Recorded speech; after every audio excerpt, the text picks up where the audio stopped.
Hello hi నమస్తే మీకు భూపాలపల్లి జిల్లాలోని మల్హార్ మండలంలో మానేరు వాగు, తీగల వాగు, ఈ ఆరే వాగుల నుండి అయితే ఇసుక రవాణా అనేది యథేచ్ఛగా కొనసాగడం జరుగుతుంది.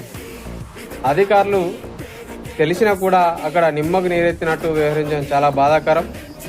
ఇందిరమ్మ ఇళ్లకు ఇసుక సరఫరా పేరుతోని అక్కడ ఆ వాగుల నుండి ఈ మానేరు వాగు, తీగల వాగు, ఆరే వాగుల నుండి ఇక్కడ భూపాలపల్లికి అయితే తరలించి ఒక్క ట్రిప్పుకు 3,500 పైగా డబ్బులు సొమ్ము చేసుకోవడం జరుగుతుంది.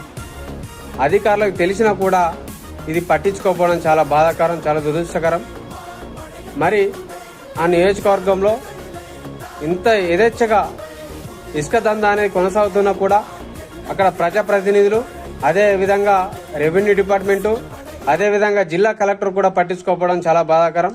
ఇప్పటికైనా అట్లా దొంగ ఇసుక రవాణా చేసే వాళ్ళపైన కఠిన చర్యలు తీసుకోవాల్సిన బాధ్యత జిల్లా కలెక్టర్ పైన, అదేవిధంగా అక్కడ ఉండే రెవెన్యూ డిపార్ట్మెంట్ పైన ఉన్నాయని తెలియజేసుకుంటూ మేము థ్యాంక్ యూ. నా ఛానల్ లైక్ చేయండి, షేర్ చేయండి, సబ్స్క్రైబ్ అవ్వండి. Thank you.